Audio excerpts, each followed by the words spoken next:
इस वक्त की बड़ी खबर बदनावर से बीजेपी को बड़ी बढ़त। इस वक्त की बड़ी खबर बदनावर से बीजेपी प्रत्याशी राजवर्धन सिंह 13,214 वोटों से आगे चल रही हैं। सुबासरा में बीजेपी आगे चल रही है, जहां हरदीप सिंह डंग 10,000 वोटों से आगे हुए हैं। 28 सीटों में से 18 पर बीजेपी और 9 पर कांग्रेस है और 1 पर बीएसपी चल रही है। इस वक्त आपको बता, बदनावर से बीजेपी के प्रत्याशी काफी ज्यादा बढ़त बनाए हुए हैं। राजवर्धन सिंह दत्तीगांव और सुबासरा से हरदीप सिंह डंग।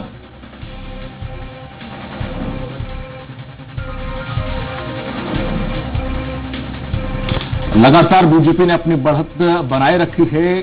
राजवर्धन सिंह दत्तीगांव 13,000 से ज्यादा कुछ वोटों से आगे चल रहे हैं।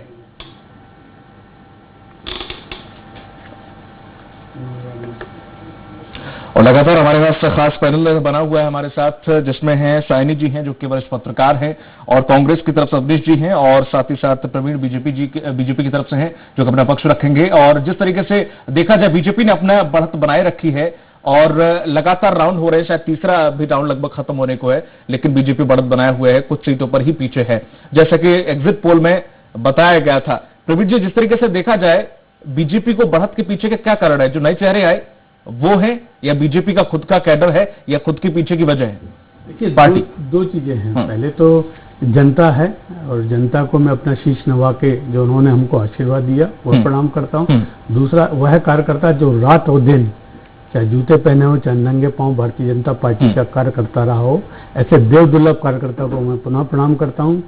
हमारे स्टार कैंपेनर जो शिवराज सिंह जी, जिनकी जनता देखने और सुनने आती है, प्रदेश अध्यक्ष BD शर्मा जी और ज्योतिराज सिंधिया जी, जिन्होंने आन बान शान के साथ इस चुनाव में आगे आए। हमको कहा जाता था हम इंदौर हारेंगे, हमको कहा जाता था यहाँ हारेंगे, हमको कहा जाता था ग्वालियर हारेंगे, मुझे लगातार, और आप ही के चैनल में जो देख रहा हूँ, बीएसपी 2 सीट पर थी, अब 1 पर आ गई है। थोड़ा सा कई जगह मतगणना जो है, जहाँ मतों की गिनती बहुत स्लो चल रही है। जी आपके पास लौटूंगा। इस वक्त की बड़ी खबर आ रही है भोपाल से, जिसमें चुनावी रुझानों के बीच इस वक्त की ये बड़ी खबर बताई जा रही है। बीजेपी प्रदेश अध्यक्ष BD शर्मा पहुंचे हैं सीएम हाउस। चुनावी रुझानों को लेकर आगे की रणनीति पर चर्चा के लिए वो पहुंचे हैं सीएम हाउस। काफी सक्रिय है इस वक्त प्रदेश अध्यक्ष, और सीएम शिवराज सिंह चौहान से चर्चा करने के लिए सीएम हाउस पहुंचे हुए हैं। इस वक्त की ये बड़ी खबर।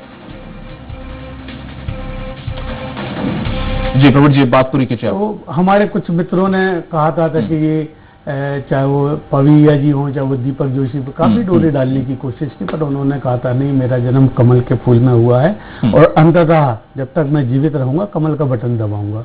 तो निश्चित रूप से आप देख रहे हैं कि मनोज चौधरी भी वहां जीत रहे हैं, ग्वालियर से प्रद्युम्न सिंह तोमर जी जीत रहे हैं। तमाम जगह जहां जहां बातें आती थी, इंदौर की बात होती थी कि कैलाश जी नहीं जीतने देंगे, ऐसे एक रिमर फैला रखा था। तो देखिए बहुत आगे निकल चुके हैं तुलसीराम सिलावट जी।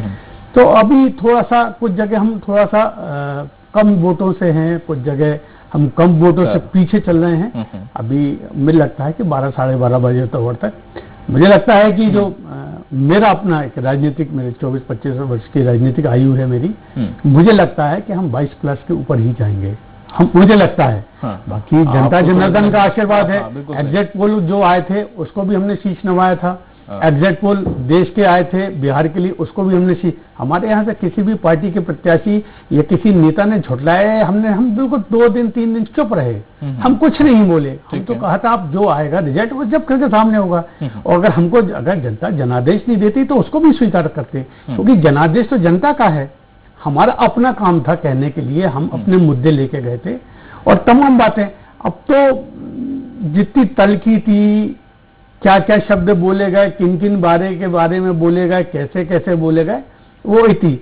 आज तो जश्न मनाने का दिन है हमारा, और जश्न भी जनता को मैंने कहा ना कि जो उन्होंने हमको दिया है मत, शीश नवा के बड़ी विनम्रता के साथ, और ऐसी विनम्रता भारतीय जनता पार्टी न तो किसी के घर के सामने फटाके फोड़ता है, न बिल्कुल चुपचाप अपने जनता के बीच में हमने जो वादे किए हैं क्या होगा। देखिए, हम ये अभी बैठे थे हमारे भार्गव जी, जिन्होंने कहा कि रोटी को अल्टा पलटी। मैं बुंदेलखंड से आता हूं, तो कई जगह हमने पूछा कब भैया कहा है, कहले सब 15 साल। बिल्कुल 15 साल लौटेंगे। अरविंद भदौरिया से बात कर रहे हैं हमारे सहयोगी अतुल। घंटे का समय बीत चुका है और अभी भी काफी आगे आप चल रहे हैं। क्या लग रहा है, क्या मुद्दा रहा और जनता ने किस मुद्दे पे जाके वोट किया? मुझे लगता है कि मुद्दा दो रहे।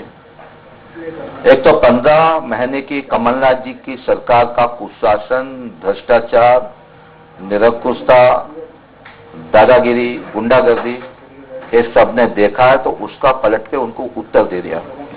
दूसरा, विकास के एजेंडे पर शिवराज सिंह चौहान साहब के चेहरे पर, ज्योतिरादित्य सिंधिया जी के प्रयास से, हमारे प्रदेश के संगठन के सभी के साथ में, तो डेवलपमेंट डेवलपमेंट डेवलपमेंट डेवलपमेंट दूसरा मुद्दा ये रहा। तीसरा जो है ना, भारतीय जनता पार्टी के कार्यकर्ताओं को मैं सैल्यूट करना चाहता हूं, क्योंकि भारतीय जनता पार्टी का कार्यकर्ता ऐसा है कि वहां कांग्रेस से आए हुए लोगों को भी अपने कंधे पर उठाते हुए, भारत माता की जय करते हुए, भारतीय जनता पार्टी जय जयकार के नारे लगाते हुए जिस प्रकार का रुझान दिख रहा है, तो भारतीय जनता पार्टी का कार्यकर्ता देव दुर्लभ कार्यकर्ताओं का निर्माण करते हुए जो भारतीय जनता पार्टी करती है, उनका भी बहुत महत्वपूर्ण रोल है। जी सर, चुनावी दौर में देखा कि बीजेपी पूरी साथ एक साथ जुट होकर चुनाव अभियान में थी। आपकी बात कर ली जाए, साथ में अगर मुख्यमंत्री शिवराज सिंह चौहान की बात कर ली जाए, वीडी शर्मा की बात कर ली जाए, और कांग्रेस की बात करें तो कमलनाथ वहां कहीं ना कहीं अकेले चुनावी सभा में दिख रहे थे। क्या लग रहा है कि एकजुट होकर चुनाव जब लड़ी है तो इसका फायदा जो है सीधे बीजेपी को मिल रहा है? श्रेय किसको इसका आप देना चाहेंगे? वास्तव में श्रेय जो है ना, भारतीय जनता पार्टी के विचार को है, कार्य पद्धति को है। यहाँ कोई बड़ा नहीं, कोई छोटा नहीं, यहाँ समभाव में हम लोग मिलकर काम करते हैं। जिसको कहते हैं सामूहिकता के साथ संवाद करते हुए, कार्यकर्ताओं की टोली के साथ संवाद करते हुए, चाहे वो हमारे नेता शिवराज जी बहुत सरल आदमी है, वो सब नीचे के कार्यकर्ताओं से उनकी दोस्ती है। हमारे वीडी शर्मा साहब बड़ी मेहनत करते हुए यहाँ तक प्रयास करते हुए, उनका भी अच्छा लीडरशिप समन्वय बहुत अच्छा रहा। हमारे संगठन की जो आत्मा है, हमारे काफी कुछ महत्वपूर्ण सुभाष भगत साहब, उनका भी हमें लगातार मार्गदर्शन मिलता रहा। हम सब कार्यकर्ता है, एक्चुअली हम नेता नहीं है, कार्यकर्ता पहले है। इसलिए कार्यकर्ता भाव जीवन में जिंदा रहे, उसके कारण ये सब संभव हो सकता है। अगर नेता करके अहंकार आ गया तो हम लोग ये नहीं कर सकते। कमलनाथ जी और कांग्रेस के लोग अहंकार की भाषा बोल रहे थे, अहंकार पूर्व भरे हुए थे, क्या क्या बोल रहे थे, किस किस प्रकार के बातें बोल रहे थे, उसका भी जनता ने पलट के उत्तर दे दिया। जनता दर्पण है, आपको दिखा देगी। लेकिन कांग्रेस की तरफ से बात करें तो कांग्रेस ये कह रही थी खरीद फरोख्त का जो मुद्दा है काफी प्रभावी होगा, जनता इस मुद्दे को लेकर वोट करेगी। तो क्या लग रहा है कि ये मुद्दा क्या वाकई जनता के बीच में कांग्रेस पहुंचा नहीं पाई, या जनता ने इसे नकार दिया इस मुद्दा और इस मुद्दे को कहीं दूर हटा दिया? मेरा कहना है कि इसको भी जनता सब समझती है। आपका दिग्विजय सिंह साहब का सगा भाई लक्ष्मण सिंह जी, वो भारतीय जनता पार्टी ज्वाइन किए थे, तो क्या वो पैसे से ज्वाइन किए थे? क्या बिक के आए थे? क्या बिकाऊ थे? अगर आपका भाई बिकाऊ था तो अलग बात है, नहीं था तो बाकी लोग भी थोड़ी कोई बिकाऊ है। ये सब मान सम्मान स्वाभिमान की लड़ाई लड़ते लड़ते यहाँ तक आए हैं, विकास के कामों के लिए आए हैं। अपमान किसी का कभी जीवन मत करिए, कभी जीवन में हम लोग भी बहुत ध्यान रखते हैं। छोटे कार्यकर्ता के अपमान मत करिए, छोटे बच्चे का भी मान सम्मान स्वाभिमान होता है। इसलिए इन सब ने अपमानित किया था, जनता ने उनको सम्मानित करते हुए अधिकतम लोगों को जीत के दोबारा भेज दिया है, तो उनका धन्यवाद। एक आखिरी सवाल लूंगा सर, जैसे ग्वालियर चंबल अंचल की बात करें तो कहीं ना कहीं लग रहा था कि बीजेपी वहां पे थोड़ी कमजोर साबित हो रही है, लेकिन अभी शुरुआती रुझान में भी जो स्थिति बेहतर लग रही है। क्या लग रहा है कि वहां की जनता ने जिस तरीके से सिंधिया के ऊपर लगातार अटैक कर रही थी कांग्रेस, तो क्या वो चीज भी नकारती हुई दिखाई दी? देखो, ज्योतिरादित्य सिंधिया साहब उस खानदान से हैं, उनकी दादी का पूरा जीवन समर्पित भाव के राष्ट्रवाद भाव से भारतीय जनता पार्टी को गढ़ने और मतलब इसको गठने और गढ़ने में लगा हुआ है। तो जनता बहुत, आप किसी के प्रति इस प्रकार का व्यवहार करोगे तो स्वीकार नहीं करेगी। ईमानदार आदमी है, ग्वालियर चंबल संभाग में सेवा भाव में लगे रहते हैं। तो जनता ने उनको जो गालियां दे रहे थे उनके प्रति रिएक्शन किया है, इसलिए विनम्रता के साथ जो आगे चलेगा, शिवराज जी जैसा चेहरा हमारा, मुस्कुराता हुआ स्माइलिंग चेहरा, उनको लोग स्वीकार करेंगे, ऐसा मुझे लगता है। ग्वालियर चंबल संभाग में भी भारतीय जनता पार्टी कांग्रेस से अधिक सीटें जीतेगी, मुझे प्रथम दृष्टया ऐसा लग रहा है, और उनका आभार व्यक्त भी करेंगे, घर घर जाके भी करेंगे। बहुत शुक्रिया हमसे बात करने के लिए। तो मुख्यमंत्री शिवराज सिंह चौहान का हंसता चेहरा जो है जनता ने पसंद किया है, ये कहना है सहकारिता मंत्री अरविंद भदौरिया का। हालांकि शुरुआती रुझान है, आगे देखने वाले कुछ घंटे परिणाम निश्चित करेंगे कि मध्य प्रदेश के अंदर सरकार आखिर किसकी बनती है। कैमरा सुरेश कटियार के साथ अतुल शर्मा, स्वराज एक्सप्रेस, भोपाल। और छतरपुर से हमारे सहयोगी जुड़ गए हैं। छतरपुर में मनीष, क्या अभी इस वक्त आलम है, कौन किस तरह से आगे चल रहा है और किस तरफ से रुख हो रहा है? जैसे कि बता दें, लगातार कांग्रेस और बीजेपी प्रत्याशी दोनों ही अपनी जीत का दावा कर रहे थे। जैसे 2 राउंड की वोट हो चुकी है, जिसमें करीब 3000 वोट से अभी भाजपा के प्रत्याशी सुदीप जोशी आगे बने हुए हैं और लगातार वो अपनी जीत का दावा कर रहे हैं। यहाँ पर जिस तरीके से बात बढ़त स्टार्टिंग से उन्होंने बढ़त बनाए रखी है, अभी कितने राउंड हो चुके हैं? अभी दूसरा राउंड खत्म हो गया है, तीसरा राउंड हो गया है, जिसमें 3000 वोट की लगभग बढ़त बनाए हुए हैं और लगातार से समर्थकों में खुशी की लहर है। बाहर लोग खुशी बनाए रहे हैं कि सदन से मोदी ही भाजपा की जीतेगी। चलिए, जानकारी के लिए शुक्रिया आपका। और इस वक्त की एक बड़ी खबर आ रही है, अनूपपुर और बड़ा मलहरा, बमौरी, मुरैना में बीजेपी आगे चल रही है। जौरा, नेपानगर, अशोकनगर में भी बीजेपी आगे है। अब पोहरी, डबरा, ग्वालियरपुर में बीजेपी आगे चल रही है लगातार। सांची, सुर्खी, सुबासरा, सावे, बंदावर में भी बीजेपी आगे है। मानदाता, दिमनी, गोहद और हाटपिपलिया, अनूपपुर में भी बीजेपी आगे चल रही है। ये आपको हम लगातार रुझान बता रहे हैं। 2 से 3 तकरीबन राउंड हो चुके हैं और लगातार हम चर्चा कर रहे हैं। और हमारे साथ एक और खास मेहमान जुड़ गए हैं, चैनल है एसपी त्रिपाठी जी। त्रिपाठी जी, जिस तरीके से अभी अरविंद भदौरिया के चेहरे के भी अतुल ने जब इंटरव्यू लिया तो बड़ा ही खास उनके चेहरे पर रौनक दिख रही थी और लगातार ये खबरें भी आ रही हैं कि उनका जादू चल गया। एकदम से ये देखा जाए, लाइमलाइट में आए भदौरिया और बड़ी तेजी से आगे जा रहे हैं। बड़ा शब्द सोच समझ के इस्तेमाल करते हैं। अभी देखा भदौरिया जी, देखिए, जैसा कि सबको आकलन किया जा रहा था कि पहले कल भी हमारे अतुल शर्मा ने उनका इंटरव्यू किया था, कल थोड़ा चिंतित दिख रहे थे। और जैसा कि आपने कहा भदौरिया काफी आगे जा रहे हैं, तो भदौरिया एक तरह से किंग मेकर तो नहीं कह सकते हैं, लेकिन बीजेपी की सरकार बनाने में आपने देखा होगा, वहां होटल में, बंगलौर में वही थे। इसके पहले जब उमा भारती अलग हुई थी और बड़ा मलहरा में चुनाव था, तो वहां की बड़ा मलहरा के बीजेपी की तरफ से उनको जिम्मेवारी दी गई थी चुनाव संयोजन की, तो वो बड़ा मलहरा भी वो जीत के आए थे। तो इसके पहले कप्तान सिंह जब संगठन मंत्री हुआ करते थे, तो उनके साथ जब ये सरकार थी यहाँ पे, बाबूलाल गौर की सरकार थी, तो पूरा संगठन का दारोमदार भी भदौरिया जी के हाथ में था। तो इन स्थितियों में भदौरिया वो उपचुनाव जरूर हार गए थे अटेर वाला, लेकिन ये चुनाव भी जीते हैं, इसके पहले चुनाव जीते हैं। तो जो संघ और संगठन के बीच में भदौरिया जी की अच्छी पैठ है, तो निश्चित तौर पे उनका जो जिसमें बीजेपी में अगर संगठन और संघ में आपकी अच्छी पैठ है तो आप आगे बढ़ोगे ही।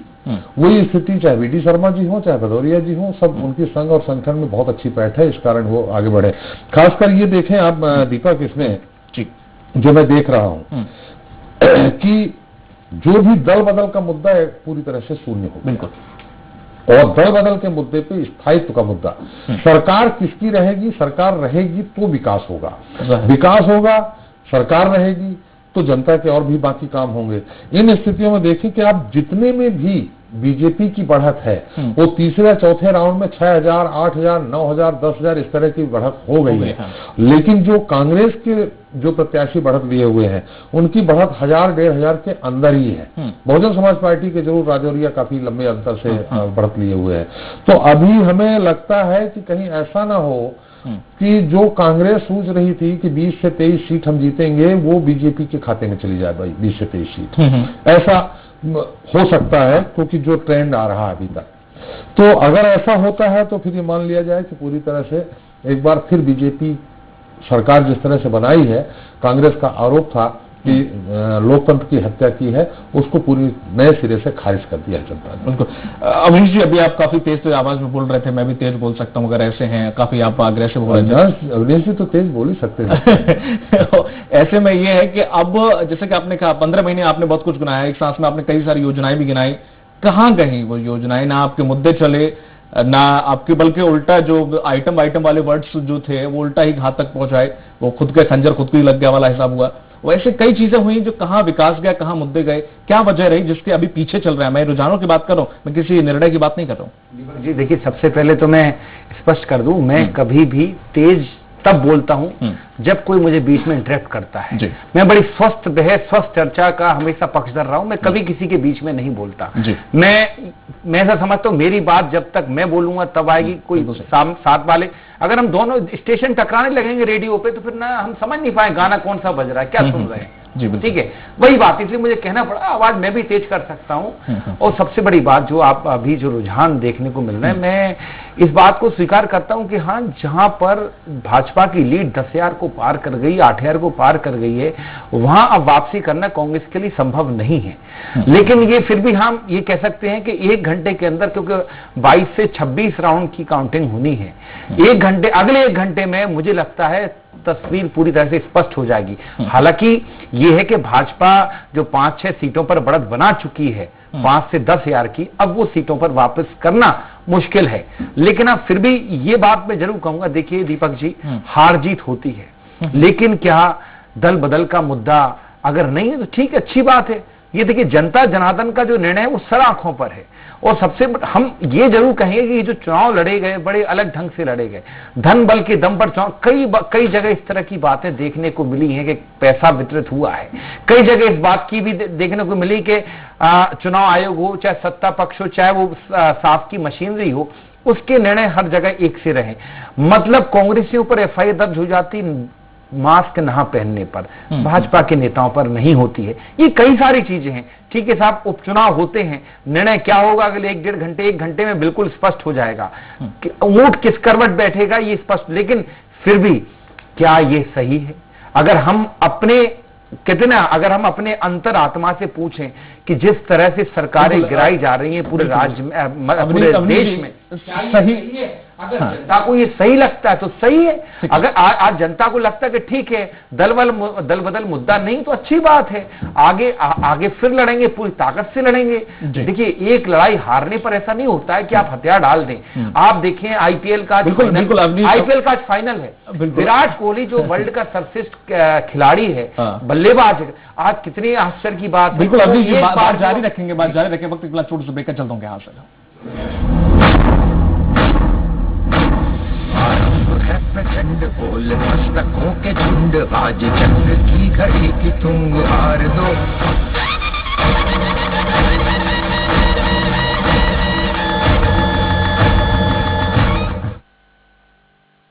केंद्र के सहयोग और राज्य सरकार की मजबूत इच्छा शक्ति के कारण उत्तराखंड में आज विकास का इंजन रफ्तार पकड़ रहा है।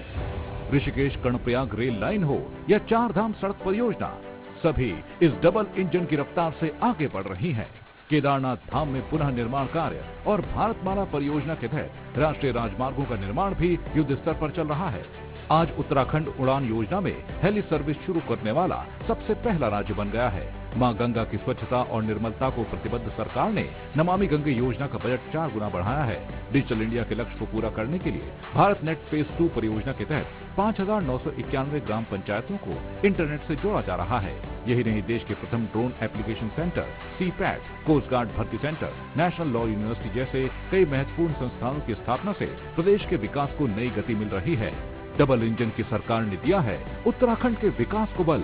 समृद्ध हुआ है आज, समृद्ध होगा कल। उत्तराखंड राज्य की स्थापना के 20 वर्ष पूरे होने पर समस्त उत्तराखंड वासियों को बधाई। मुख्यमंत्री श्री त्रिवेंद्र सिंह रावत जी के कुशल नेतृत्व में आंदोलनकारियों के सपनों का उत्तराखंड अब साकार रूप ले रहा है।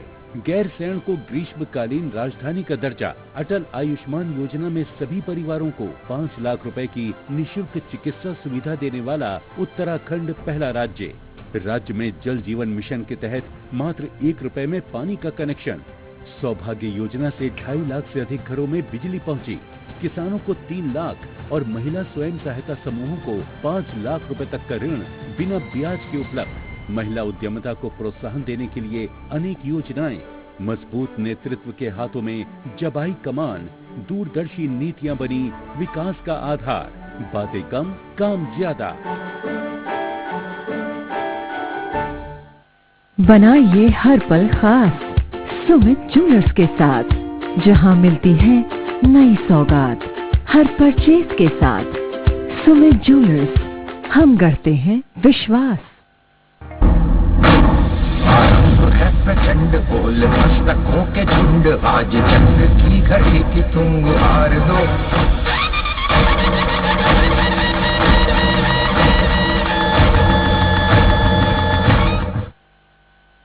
तो इस वक्त की बड़ी खबर आ रही है, रुझान में कांग्रेस दिख रही है पीछे, कुछ सीट में आगे जरूर चल रही है।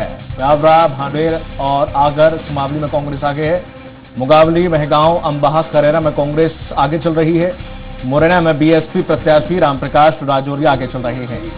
छत्तीसगढ़ की मरवाई सीट पर कांग्रेस के ध्रुव आगे हैं।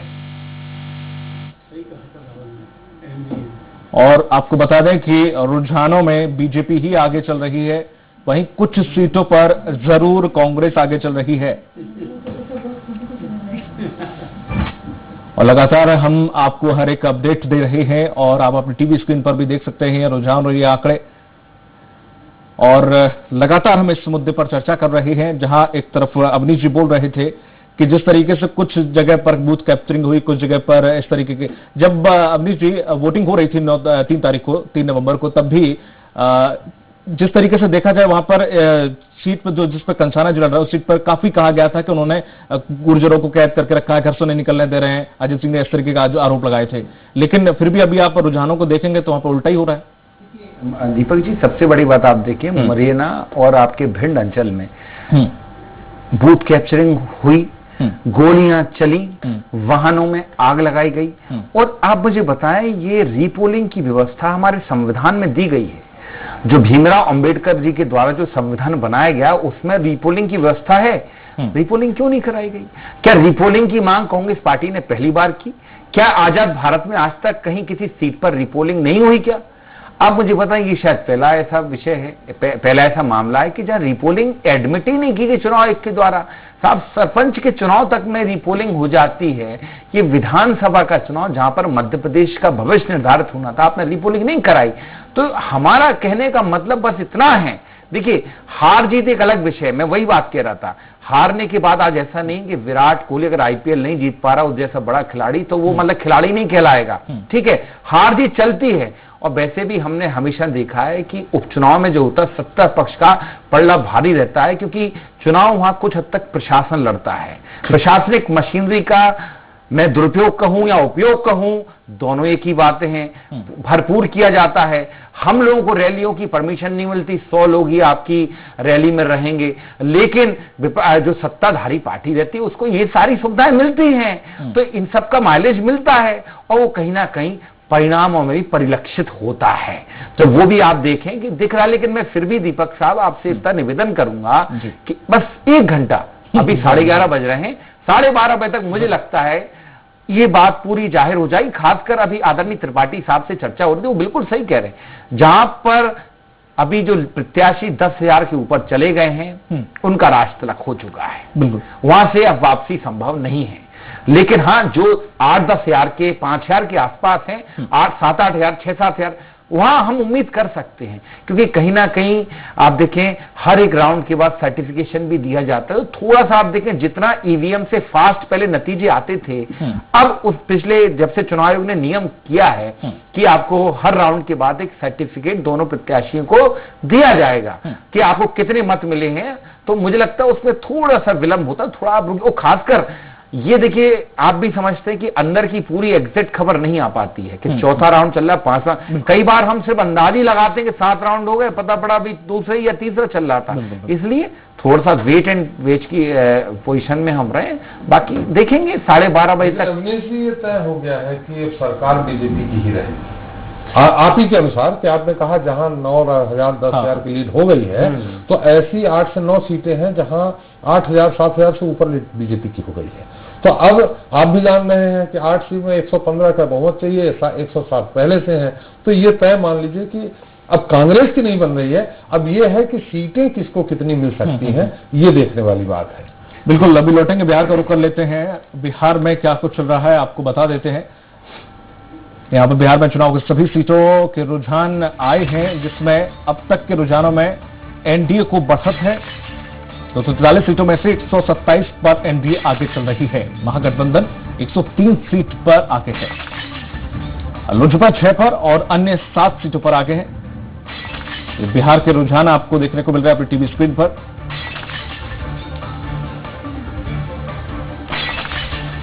रुझानों में बीजेपी को बढ़त मिलती दिखाई दे रही है, तो वहीं कांग्रेस और साथ ही साथ महागठबंधन पीछे चल रहा है। तो कांतिलाल भूरिया ने कहा है कि मशीनों में यानी कि ईवीएम में गड़बड़ी हो सकती है। कांग्रेस नेता कांतिलाल भूरिया ने ईवीएम पर सवाल उठा दिए हैं। कांग्रेस नेता कांतिलाल भूरिया ने ईवीएम पर सवाल उठाए। इस वक्त की बड़ी खबर, कांग्रेस नेता कांतिलाल भूरिया ने ईवीएम पर सवाल खड़ा किया है गड़बड़ी का। क्या कुछ कहा है, चलिए आपको सुनाते हैं। नहीं, वो तो सब पार्टियां अपनी अपनी कोशिश करती है। कांग्रेस ने भी कोशिश की, अच्छे लोगों से सब मिलकर काम किया है, मगर मतदाता क्या फैसला करते हैं वो मतदाता के ऊपर है। ईवीएम में भी गड़बड़ी है और बीजेपी इसमें इसी तरह से बेईमानी करके ही जीतती है हमेशा, तो उसका भी ईवीएम का सिस्टम भी समझना पड़ेगा। कांग्रेस आगे चल रही 10 जगह ईवीएम सही है। नहीं, वो तो कुछ जगह करते हैं, सिलेक्टेड बूथ के ऊपर ईवीएम को फिट करके रख देते हैं वो। बिल्कुल, जिस तरीके से कांतिलाल भूरिया ने सवाल उठाए हैं कि ईवीएम में गड़बड़ी हुई है, ये डर भी था कि लगातार ये बात कब आएगी, ये भी सुनने में आ रहा था कि बात बस निकलने ही वाली है कि ईवीएम में अब धीरे धीरे नेताओं के स्टेटमेंट सामने आने लग गए हैं कि ईवीएम में गड़बड़ी है। जिस तरीके से राय जी क्या कहेंगे इस पर? ईवीएम, हाँ जी बोले। जी, मैं ये कह रहा हूँ कि ये कांतिलाल जी भी उपचुनाव जीते हैं, तब ये चुनाव जीते थे तब ईवीएम गड़बड़ था, जब ये विधानसभा का चुनाव हारे हैं तब क्या था। अभी ये क्या, छत्तीसगढ़ में कांग्रेस की सरकार बनी, मध्य प्रदेश में कांग्रेस की सरकार बनी, राजस्थान में तब कुछ नहीं था। बिहार में भी आदरणीय परम श्रद्धेय श्री 1008 राहुल गांधी जी ने कहा था ईवीएम नहीं एमवीएम है, मोदी वोटिंग मशीन। अरे मोदी को तो जनता वोट कर ही रही है, क्यों नहीं होगी वोटिंग मशीन, तो वो बता गए। अच्छा, ऐसी बातें ये कहते तो जनता भी सोचती जब मोदी को वोट देना ही है या कहीं दूसरे में गिरना है तो क्यों ना हम इन्हीं को दें। ये खुद ही अपनी बातें कर जाते हैं। अरे भैया, जहां आप लोग जीत रहे हो वहां क्या ईवीएम खराब नहीं है क्या? हाँ, मैं एक बात जरूर कहूंगा कि आप लोग चुनाव जीते, हम चुनाव हारे थे, कहीं पे 100 वोट से, कहीं 200 वोट से 2018 का। दूसरी बात मैं आपको फिर बता दूं कि रीपोलिंग की मांग वहां होती है जहां वोटिंग मशीन खराब हो गई हो, पूरे मतदाताओं ने वोट नहीं दिए हो, या बैलेट पेपर्स हो, किसी ने उसके अंदर पंचायतों के चुनाव में स्याही डाल के भाग गया हो, तो ऐसी जगह अब कहाँ पे गोली चली पोलिंग बूथ से, वहां उसका कोई लेना देना नहीं। मोटरसाइकिल कहाँ जली, किसका, पोलिंग बूथ के कैंपस में मोटरसाइकिल जली होती, कार जली होती, तो वहां लगता कि भैया यहाँ लूट खसोट है, यहाँ कहीं पे हुआ। कोई ने पहले तो उसी भिंड में दीपक जी जो मतदाता की जो पेटी होती है वो लेके भाग जाते थे। भाजपा तो आदमी का जो बेचारा चुनाव लड़ता था उसको इतनी ठुकाई हो जाती थी कि वो 2 बजे के बाद घर से ही नहीं निकलता था। तो चुनाव तो ऐसे जीत के आते थे। और उसी संवैधानिक संकट जो संस्थान पे आप ऐसी बातें कर रहे हो, अशोकनगर का कलेक्टर तमाम लोग हटे, आपकी शिकायत पे तत्काल हटाया चुनाव आयोग ने, बाकी की जगह के पुलिस वालों को हटाया, तमाम सब्जेक्ट। तो आप वो बात नहीं कर रहे हो। आपकी रैलियां हुई, खूब हुई, क्या क्या नहीं बोला। वो प्रमोद कृष्णन जी आए थे, क्या क्या नहीं बोला। जीतू पटवारी ने क्या क्या नहीं बोला। तब आपको कहीं कुछ नहीं लगा। मैंने कहा ना कि ये जब बातें थी पुरानी, जितनी भी कड़वी बातें हो चुकी हैं, आज तो आनंद लीजिए। आप क्यों हारे, हम क्यों जीते, आप उस पर बात करिए। हम हो सकता है हम जो, मैंने फिर कहा कि अगर हम जिन सीटों पे हैं तो हमारी पार्टी और सब पे हम विश्लेषण करेंगे। आज विश्लेषण का दिन है। अब ईवीएम और ये नहीं, कल तक रात को वो दिखाया जाता है कि ये ईवीएम है, इसको आप वोट करिए, पूरा डेमो होता है, पूरी खाली दिखाई जाती है। उसके बाद सुबह 7 बजे भी ऐसा होता है। और वहां पे पोलिंग बूथ पे जो कार्यकर्ता होता है, पोलिंग बूथ का वहां पे जिस हर व्यक्ति का एजेंट होता है, उसको पूरी दिखाई जाती है। अगर ईवीएम की गड़बड़ है, तमाम चीजें, तो वहीं तो आप ही के लोग जीत रहे हैं। जहां पे आप शिकायत कर रहे हो कि हमारी सुनी नहीं गई, वहीं तो आप ही लोग, तो कह दो हम रुकवा देते हैं, आपकी जीत को रुकवा देते हैं, कहिए तो आप। तो ये सत्ता के साथ ये और ये सब नहीं सकता। तो हमारी 15 साल थी, फिर हम चुनाव क्यों हार, तो कभी हारते नहीं। फिर उपचुनाव भी हम सत्ता में रह के मुंगावली हारे थे, तो तब भी नहीं हार सकते थे। तो ऐसा नहीं है कि हम चुनाव में, हम हेमंत कटारे भी जीते थे, तब भी उपचुनाव हुआ था। ऐसा नहीं, जहां आप अपने सुविधा के अनुसार बात नहीं कीजिए। यहाँ पर तो जनता को फिर बुरा लगता है ना, उसका किए हुए मत का आपने मतलब बहिष्कार कर रहे हो या उसको आप इग्नोर कर रहे हो। ये ठीक है, लौटूंगा पीठ जी आपके पास। रुझानों में भले ही कांग्रेस पिछड़ती दिखाई दे रही हो, लेकिन कांग्रेस नेता और विधायक कुणाल चौधरी ने कांग्रेस की जीत का दावा किया। क्या कुछ कहा, चलिए सुनाते हैं। शुरुआती रुझान आए, अभी कई राउंड बाकी है और जिस प्रकार से ईवीएम खुलती जाएगी उस प्रकार से नतीजे आते जाएंगे और मध्य प्रदेश की जनता पे पूर्ण भरोसा है कि मध्य प्रदेश के इन बिकाऊ लाल मिलावट रामों को सबक सिखाने के लिए मध्य प्रदेश की जनता ने मत किया होगा और स्पष्ट रूप से मध्य प्रदेश में जो जनता के जनादेश के द्वारा चुनी हुई सरकार वापस मध्य प्रदेश के अंदर बनेगी। शायनी जी, जैसे कुणाल चौधरी जी की अभी आपने सुने कि क्या कुछ कहा उन्होंने, क्या ये खुद को सांत्वना देना या ओवर कॉन्फिडेंस, अभी भी वही शब्द रटे रटाए, बल्कि जनता के रुझानों से साफ जाहिर हो रहा है ये शब्द मायने नहीं रखते, ये धोखेबाज गद्दार और ये कुछ मायने नहीं रखा इस पर क्यों पूछ रहा हूं मैं जी। ये जो रुझान आ रहे हैं अगर अपन इसको माने तो ये लगता है कि जो बीजेपी कांग्रेस है ये बिकाऊ और टिकाऊ के मुद्दा लेकर जनता के पास गई थी। वहीं बीजेपी जो है उनने ये कहा था कि जो कांग्रेस है वो अहंकारी राज कर रही है और ना वो विधायकों को सुन रहे हैं ना मंत्रियों को सुन रहे हैं। तो कहीं ना कहीं मुझे लगता है जनता जो है वो अहंकार जो भाव है उसको कभी सहन नहीं करती है। तो वो चीज शायद इसमें रिफ्लेक्ट कर रहा है और जहां बिकाऊ और टिकाऊ के जगह पे एक अहंकारी वाला जो सरकार है उसको हटाने की कोशिश की है। और इसमें दूसरी बात है, हमने पहले भी इस पे चर्चा की है कि जो कांग्रेस है उनसे ज्यादा प्रसार जो भी मेहनत वहां पे दिखाई दिया है जगहों पर, जबकि उनको जीतने के लिए सरकार बनाए रखने के लिए 8 सीट की जरूरत थी, पर सभी जगह सिंधिया जी स्टार प्रचारक जिस तरह से वहां पे वो चल रहा था वो कांग्रेस के मुकाबले काफी ज्यादा मेहनत दिख रही थी उनकी। तो मुझे लगता है कहीं ना कहीं उसका भी एक रीजन हो सकता है जो बीजेपी लीड कर रही है। त्रिपाठी जी, जब ये चुनाव चल रहे थे एक अंदरूनी खबर ये आई थी कि जिस तरह से सिंधिया का जो वहां पर प्रभुत्व है और जो सभाएं जो बीजेपी का तंत्र है वो ये इनपुट दे रहा है कि वहां पर जादू चल नहीं पा रहा है, इस वजह से फिर रणनीति बाद में चेंज की गई और सिंधिया को पीछे किया गया। यहाँ तक कि पोस्टर में भी कई जगहों से उन्हें गायब कर दिया गया कि सिंधिया को पीछे रखा जाएगा। क्या ये वाकई इसमें थी, क्योंकि सिंधिया कहीं ना कहीं प्रूफ करते नजर आ रहे हैं खुद को? देखिए, जो रथ चला था उसमें जरूर सिंधिया जी को गायब किया था, लेकिन सिंधिया ऐसा नहीं है। सिंधिया जी वहां सिंधिया जी बराबर सभाएं ले रहे थे, बराबर प्रचार कर रहे थे। और इसमें जो बीजेपी का कैडर बेस वोटर है और ग्वालियर राजघराने की जो छवि है उसको दोनों मिल गए, जो हमें रिजल्ट दिख रहा है। ये था कि 16 सीटों में अगर सिंधिया जी 10 से 12 सीट जितवा लेते हैं ग्वालियर चंबल की तो उनका प्रभुत्व बना रहेगा।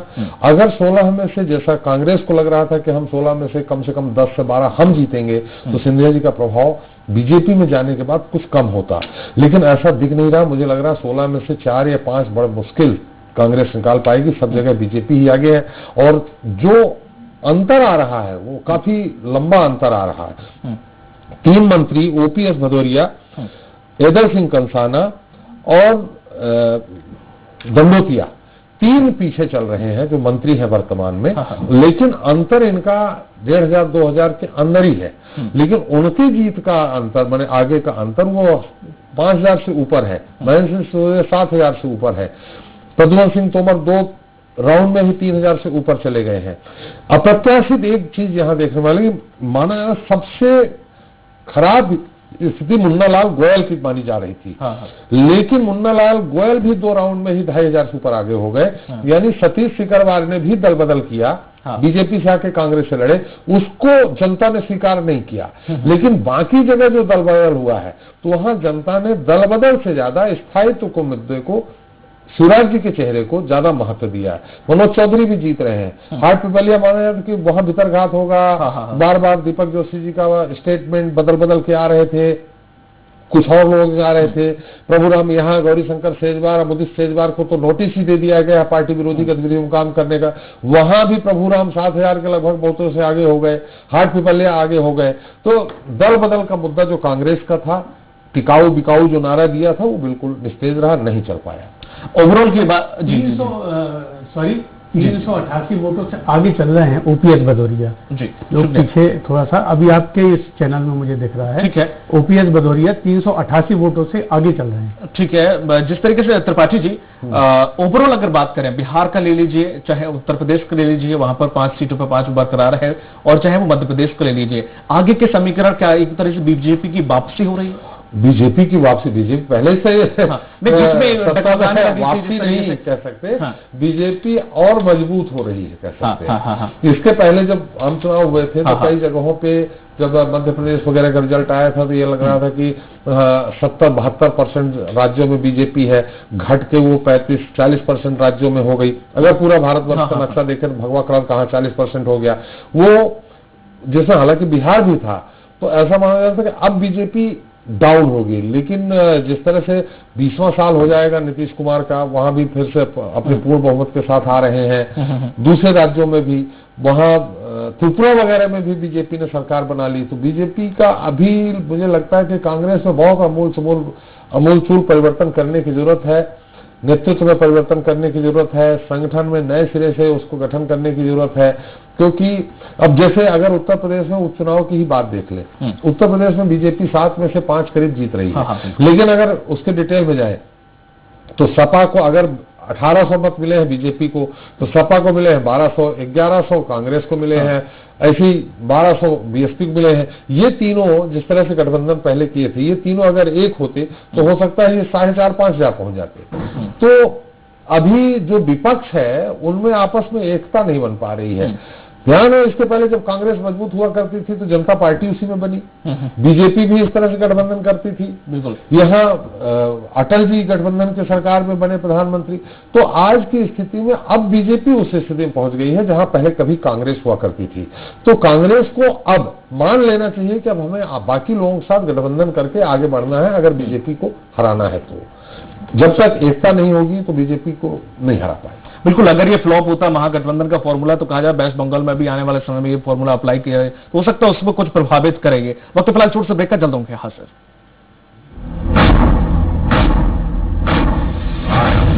प्रचंड बोल मस्तकों के झुंड, आज चंद्र की घड़ी की तुंग हार दो।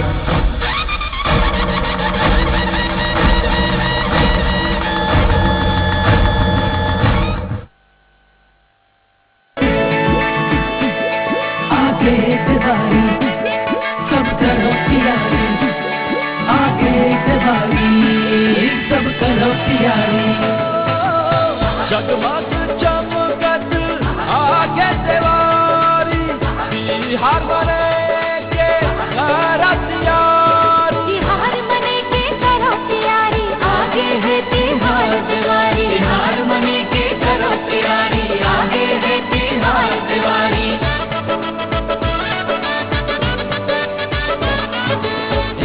तिहार लगे है भाई, बज के रही वो यही कमाई।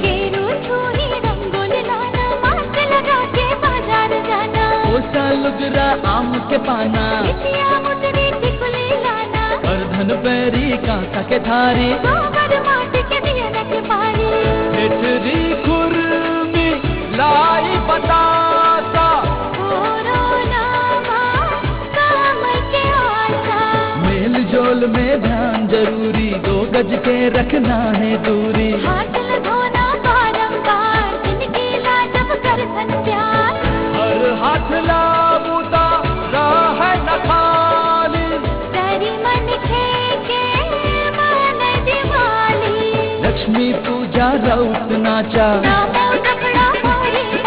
मुखिया जी के यही विचार, सुरक्षा के साथ मने तिहार। जम्मू भाई बहनी लड़का सियान मल्ला दिवाली तिहार के गाड़ा गाड़ा बनाए हमला बहुत सावधानी के साथ तिहार मनाए की जरूरत है। कोरोना सबका पेरुक बीमारी आए पहला तो सबो जानता जुर मिल के तिहार मनाहू, गोबर और माटी के दिया घर घर जलाहू। आप सबो झन ला मोर ढार ले गाड़ा गाड़ा बधाई, बहुत बहुत शुभकामना। प्रस्तुति जनसंपर्क संचालनालय छत्तीसगढ़। बनाइए हर पल खास सुमित ज्वेलर्स के साथ, जहां मिलती है नई सौगात हर परचेज के साथ। सुमित ज्वेलर्स, हम करते हैं विश्वास। सभी प्रकार की कैंसर सर्जरी, कीमोथेरेपी, रेडियोथेरेपी, रक्त रोग, ब्लड कैंसर व पेट स्कैन के लिए संपर्क करें संजीवनी CBCC USA cancer hospital Raipur. एक नाम जिसके सपने ने दिया देश को एक नया मुकाम, डॉक्टर APJ अब्दुल कलाम। वही मुकाम आपको दिलाएगी doctor APJ Abdul Kalam university Indore. Come aboard and nurture your talent to succeed in science and technology, humanities, social sciences, arts and sports. Join Dr. APJ Abdul Kalam University Indore. Further details, contact 1800-300-26072. BJP और कांग्रेस ने पूरी ताकत झोंक दी। अरे हम तो जो करेंगे वो करेंगे, आपसे पूछते नहीं करेंगे। पलड़ा थोड़ा बहुत ही सही किसका 19-20 कौन है, 20 कौन है, 19 कौन है फिलहाल। शमशान कब्रिस्तान इस चुनाव में आ गया, हिंदुस्तान पाकिस्तान इस चुनाव में आ गया। आपको किसने अधिकार दिया था 1.5 साल के अंदर सरकार गिराने का? इन सब फालतू बातों का जवाब हम देना नहीं चाहते। दल बदल का मुद्दा मुझे नहीं लगता कि बहुत ज्यादा वहाँ प्रभावशाली है। अपने उनके अरमान पूरे करने के लिए उन्होंने उठाया, सरकार गिरा दी। आरोपों का जवाब समय आने पर दूंगा। बीजेपी और कांग्रेस के लिए एक एक वोट बेशकीमती। गोविंद सिंह की लड़ाई खुद गोविंद सिंह से है। अभी जब कांग्रेस सरकार बनी तो विकास होना बंद हो गया। मैं कोई व्यक्तिगत लालच के लिए, स्वार्थ के लिए नहीं गया था। 10 दिन में कर्ज माफी हुई क्या? हवाई बातें मत किया कांग्रेस की कोई प्रत्याशी कार्यकर्ता वहाँ पे दिखाई नहीं दे रहे। सरकार आपने गिराई, इसलिए दल बदल का मुद्दा आपके ऊपर हावी है। मैं भी आप अपना काम कर रहे हैं, मैं अपना काम कर रहा हूँ। जनता तो जरा सी बात जिसको तकलीफ होती है उसे याद रखती है। आपने जो मेरे साथ किया वो ठीक नहीं किया। हमारे पास काम की बात है तो हम त्रिपाठी जी करेंगे। है प्रचंड बोल मस्तकों के झुंड, आज जंग की घड़ी की तुंग हार दो।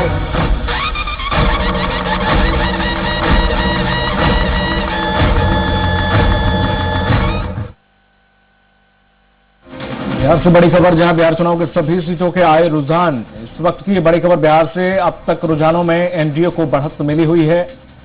243 सीटों में से 127 पर एनडीए आगे चल रही है। महागठबंधन 103 पर ही आगे है। लोजपा 6 और अन्य 7 सीटों पर आगे है। इस वक्त बिहार के रुझान जो आ रहे हैं उसमें अभी भी एनडीए ने बढ़त बनाई हुई है। तो 43 सीटों में से 127 पर है एनडीए आगे।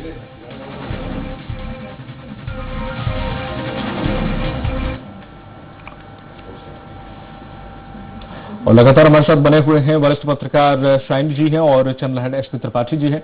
त्रिपाठी जी, जिस तरीके से सभी मंत्री जीत रहे हैं मध्य प्रदेश के अंदर लगभग अब समस्या देखिए, सरकार तो बन गई, अच्छी मेजॉरिटी से बन गई। अब 7 पहले से हैं, हमें लगता है ये आंकड़ा 20-21 जाएगा बीजेपी की तरफ।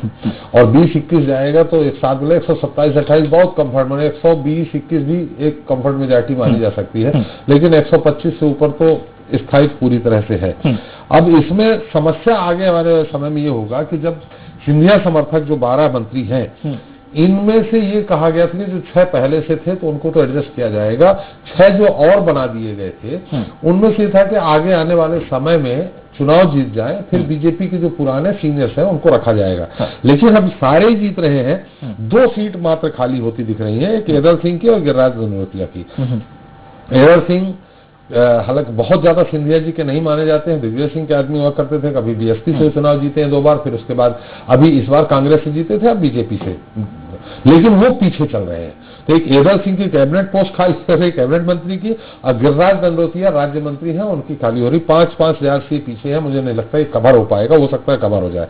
लेकिन बाकी जितने भी मंत्री हैं उसमें इमरती देवी को छोड़ दें 866 वोट से वो आगे हैं, और बाकी सब लोग इस जैसे महगांव से OPS भदौरिया 510 से आगे हैं। ये परिवर्तन हो सकता है, लेकिन ज्यादातर 5000-7000 से जो आगे हो गए हैं उनको अब क्या रखेगी बीजेपी? शिवराज सरकार में जो पहली बार जो बीजेपी का फार्मूला है कि जो पहली बार विधायक बने हैं उनको मंत्री पद नहीं दिया जाएगा। इसी कारण आपको ध्यान हो कि विश्वास सारंग वगैरह नहीं बन पाए थे उसके पहले। तो अब ये जो पहली बार विधायक बने हैं और मंत्री बन गए हैं, क्या उनसे इस्तीफा लिया जाएगा? उनकी जगह बीजेपी के राजेंद्र शुक्ला जैसे लोगों को एडजस्ट किया जाएगा, नहीं किया जाए, ये अब देखने वाली बात है। रिजल्ट तो उपचुनाव के मुझे लगता है लगभग क्लियर है कि बीजेपी 125 के करीब जाएगी। जी, बिहार से कौशिक रंजन जी वरिष्ठ पत्रकार हमारे साथ जुड़ गए हैं। कौशिक रंजन जी, स्वराज एक्सप्रेस में आपका बहुत बहुत स्वागत है। जी नमस्ते। कौशिक जी, जिस तरीके से एनडीए शुरुआती रुझान जब आना शुरू हुए तो एनडीए काफी पीछे थी और अब आगे आ गई है और बढ़त बनाए हुए है, किस तरह देखते हैं? सर देखिए, ये जो भाजपा शुरू से कह रही थी कि 1-2 नारे इस बार बड़ा सटीक लगते हैं जो एनडीए की तरफ से दिए गए थे।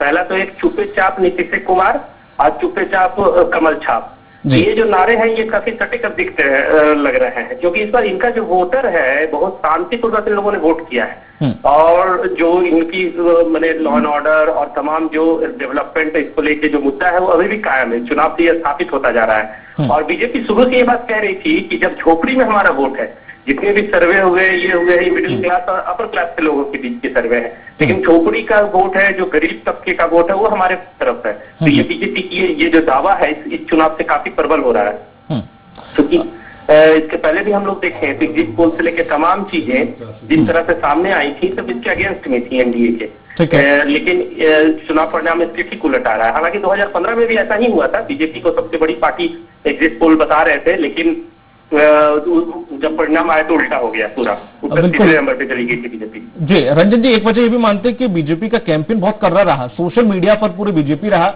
और उन्होंने जैसे कि लालू के दोनों पुत्रों को लेकर बक बुड़बक करके बड़े सारे चैनल करा के और बड़ा कर्री कैंपेन कर रखी थी सोशल मीडिया पर। जी हाँ, बीजेपी का सोशल मीडिया पे भी बहुत तगड़ी कैंपेन थी और कोरोना काल में भी जो ये चुनाव हुआ इसमें आप देखिए ग्राउंड लेवल पे भी इनका कैंपेन काफी स्ट्रांग था। करीब 35 से 40 इनके जो टॉप लीडर हैं, अमित शाह को छोड़ दें तो बाकी सारे लोगों नेताओं का यहाँ दौरा हुआ था। प्रधानमंत्री की 4 दिनों में 12 रैलियां हुई यहाँ पे, तो इन सारी चीजों का काफी प्रभाव पड़ा है। 40 लीडर थे, करीब 1000 इन लोगों ने सभाएं की हैं, 1054 के आसपास सभाएं इन्होंने की 2 महीने के कैंपेन में। तो ये धार प्रचार हुआ है इनका, इसमें कहीं कोई कसर नहीं छोड़ी है बीजेपी ने। कई नेता इसमें कोरोना में संक्रमित हुए। अभी आप देखें तो वर्तमान में देवेंद्र फडणवीस जिनको विधानसभा का प्रभारी बनाया गया था विधानसभा चुनाव का, वो भी अभी कोरोना से संक्रमित है, तो इसलिए अभी छुट्टी पे चले गए हैं, मतलब आराम कर रहे हैं, अभी स्वास्थ्य लाभ ले रहे हैं। बाकी आप देखिए सारे लोग को, मोदी जी डिप्टी सीएम जो मोदी जी हैं, सुशील कुमार मोदी जी, वो कोरोना से संक्रमित हुए थे, फिर ठीक हुए, वापस फिर आए चुनाव प्रचार में। इस तरह से लोगों ने पूरी ताकत झोंक दी थी अपनी। इसमें कहीं उधर से आप देखें तो महागठबंधन से 2-3 लोग ही प्रमुख रूप से थे, इनकी आम सभाएं नहीं एक साथ हुई, जैसे राहुल गांधी की नहीं आई, राहुल गांधी की एक सभा से कोई, प्रियंका गांधी नहीं आई यहाँ पे, राहुल और तेजस्वी की कई सभा होनी चाहिए थी जो नहीं हुई। और भी कई चीजें, कई लीडर हैं राजद में भी जो सीनियर लीडर थे, उनकी सभाएं तेजस्वी के साथ नहीं हुई। कई चीजें थी उधर के कैंपेन में। इधर है कि धुआंधार प्रचार हुआ, मुख्यमंत्री के साथ कई सभाएं हुई बीजेपी के नेताओं की, तो ये सारी चीजों का भी प्रभाव पड़ता है कहीं ना कहीं। रंजीत जी, जिस तरीके से देखा जाए एग्जिट पोल को देख के तेज प्रताप यहाँ तक के घर का और सीएम हाउस का गेट के तरफ का ये भी डिसाइड कर लिया गया था। जी हाँ, वो तो था इनकी तरफ से। कल बिहार में देखें तो कल रात में इनके समर्थकों ने में इतना उत्साह था कि इन लोगों ने कल पटना में पूरा एक पोस्टर लगवा दिया था कि भावी मुख्यमंत्री तेजस्वी यादव को उनके जन्मदिन की हार्दिक बधाई, इस तरह से करके। उनका कल जन्मदिन था तो इसको लेके काफी पोस्टर इस तरह से लग रहे थे। सुबह से लोगों का तांता पूरी हजूम उनके घर के सामने था, लोग मछली लेके और इस तरह से आ रहे थे, अलग अलग नजारे दिख रहे थे वहाँ पे। जी रंजित जी, हमारे channel head SP Tripathi ji आपसे सवाल करना चाहते। जी त्रिपाठी जी, यह जो शराबबंदी का मुद्दा था वो कहा जा रहा था कि शराबबंदी तो कर दी है लेकिन अवैध शराब बहुत ज्यादा बिक्री हो रही है जिसके कारण नीतीश जी को उसका नुकसान होगा। ये कितना सत्य था, ये इस बात में कितनी सच्चाई है? देखिए सर, शराबबंदी तो एक बड़ा मुद्दा है। इस बिहार में अगर देखें तो शराबबंदी कोई बड़ा मुद्दा है। खासकर गरीब तबका जो है इससे काफी खुश है हम कहेंगे, और खासकर महिलाएं जो है, महिलाओं की डिमांड पे नीतीश कुमार ने 2016 में शराबबंदी की थी। और ये जो अवैध शराब की जहां तक बात है तो ये पकड़े भी तो बहुत ज्यादा जा रहे हैं, बहुत बड़ी संख्या में पकड़े भी जा रहे हैं। तो ये भी इसका भी कहीं ना कहीं एक पॉजिटिव नोशन है कि जितने शराब बरामद की व्यापार हो रहा है अवैध रूप से उतना ज्यादा पकड़े भी जा रहे हैं। लोग कह रहे हैं अभी भी चुनौतियां इसमें बहुत बरकरार आ रहा है, लेकिन ये चुनावी मुद्दा इस तरह से नहीं है, क्योंकि लोग अभी भी बहुत बड़ी संख्या है जो लोग इससे सपोर्ट में है शराबबंदी की बिहार में। सपोर्ट में है? जी जी जी जी, बोलिए आप। जी, मैं वही कह रहा हूँ कि बहुत बड़ी अभी भी संख्या है सर कि जो चुनाव में सपोर्ट में है इनके, जो शराबबंदी के पक्ष में है। खासकर मिडिल तबका जो है और जो लोअर तबका है, जो पीने वाले हैं उनकी कुछ बात ही अलग है, लेकिन जो भी लोअर तबका है वो अभी भी बहुत संतुष्ट है। खासकर देखिए महिलाओं में और लड़कियों में इन लोगों में काफी उत्साह है इस चीज को लेकर। कहीं की शराब की दुकानें नहीं दिखती, शाम के बाद लोग भागते हुए नहीं दिखते रोडों पे। ये कहीं ना कहीं इसका असर है काफी बड़ा। जी, महिलाओं का मुद्दा उठाया रंजन गोगोई जी, तो हमारे साथ वरिष्ठ पत्रकार भी हैं शाइनी जी। शाइनी जी, आपसे सवाल करना चाह रहे हैं। जी शाइनी जी, मैं ये जानना चाहती हूँ, जैसे ये आपने कहा कि नीतीश जी से संतुष्ट है शराबबंदी की वजह से, कहीं आपको ये नहीं लगता कि एलजेपी ने जो अलग सा चुनाव लड़ा अपने बीजेपी से, एनडीए से अलग होके, तो उसका फायदा कहीं एनडीए को मिल रहा है? नहीं मैम, मुझे लगता है कि देखिए इसका नुकसान हुआ है एनडीए को कहीं ना कहीं। एलजीपी ने जो 145 सीटों पे एलजीपी ने यहाँ चुनाव लड़ा है, तो उसमें आप जैसे देखिए कुछ कुछ सीटें ऐसे भी हैं इसमें सबसे जितने भी उम्मीदवार खड़ा थे 145 सीटों में मैक्सिमम उम्मीदवार थे जो जदयू के अगेंस्ट थे, जिन सीटों पे जदयू था, तो उन्होंने जदयू का भी वोट काटा है और मतलब एनडीए का भी वोट काटा है। आप जैसे कुछ सीटों को देखें, राघोपुर है जहाँ पे तेजस्वी यादव खड़े थे, वहां पे भाजपा में और इनके बीच सीधी टक्कर थी, राजद और भाजपा के बीच में, लेकिन एलजीपी का उम्मीदवार खड़ा होने से भाजपा की उसका वोट कट गया। काफी बड़ा जो फॉरवर्ड का हुआ वोट हुआ, राजपूत और यादव दो बहुत बड़े वोटर कास्ट है, तो एलजेपी ने राजपूत कैंडिडेट को वोट दे दिया, राकेश रोशन को टिकट दे दिया। तो टिकट देने से क्या हुआ कि राजपूत का बहुत बड़ा वोट कट गया, तो अभी बीजेपी की वहां स्थिति कमजोर हो गई। अगर ये नहीं देते तो हो सकता है बीजेपी वहां काफी बहुमत से जीत जाती। तो ये कहीं ना कहीं लोजपा सीटें जीते न जीते, लेकिन उसने एनडीए को नुकसान किया है, मैंने खासकर जदयू को नुकसान किया है। जदयू को काफी बड़ा नुकसान हुआ इससे। नहीं, तो ये माना जा रहा था कि जेडीयू से नाराज है वहाँ पे लोग, ये जितने सर्वे आ रहे थे उससे नजर आ रहा था कि जो एनडीए से जेडीयू से ज्यादा नाराज है बीजेपी की अपेक्षा। तो कहीं वो जो नाराजगी वाली वोट है वो महागठबंधन को जाने के बजाय एलजीपी को चला गया और इसका फायदा सीधे सीधे एनडीए को मिला है। नहीं मैम, इसको मैं ऐसा नहीं समझूंगा। देखिए यहाँ पे एंटी इंकम्बेंसी फैक्टर थी, क्योंकि 15 साल का लगातार शासन का नीति था, उसमें कई चीजें आ गई। दो चीजों से लोग काफी परेशान थे, एंटी इंकम्बेंसी फैक्टर थी और प्रशासनिक भ्रष्टाचार से। दो चीजें थी जो जिनसे काफी लोग यहाँ परेशान थे और लोग उसमें जुड़ भी थी। लेकिन दूसरी तरफ जो आरजेडी का खेमा था, जो उनके तरफ था, और आरजेडी का खेमा जो लालू का डर है, उनके शासन का जो पिछले 15 साल का डर था, वो कहीं ना कहीं अभी भी लोगों के जेहन में है बैठा हुआ, जिसको लोग भुला नहीं पा रहे हैं। उनको लग रहा है कि ऐसा आएगा। कुछ ऐसी घटनाएं भी हुई इधर हाल के दिनों में कि जब वो बढ़त हुई राजद की, तो कुछ ऐसी घटनाएं घटी जिनकी वजह से लोगों को लगा कि पहले चरण की बढ़त के बाद, पहले चरण के मतदान में बढ़त के बाद, तो लोगों को लगा कि कहीं फिर ये लोग आ गए तो फिर से कम बैक करने पे कहीं कुछ न हो जाए। तो ये भी बड़ा फैक्टर है जिसने काम किया। और जहां तक आप बोल रही हैं एलजीपी को फायदा किया, तो देखिए एलजीपी को मैम इसका फायदा डायरेक्ट नहीं हुआ है। एलजीपी को इसका कारण है कि एलजीपी में अगर पासवान जी जीवित होते, खुद रामविलास पासवान जी, इसका एक अलग इफेक्ट होता है। लेकिन चिराग पासवान, मुझे ऐसा लगता है कि इन्होंने एनडीए का ही सिर्फ नुकसान किया है और आरजेडी को इसका बेनिफिट मिला है, मुझे ये लगता है। चलिए कौशिक रंजन जी, तमाम जानकारी साझा करने के लिए आपका बहुत बहुत शुक्रिया।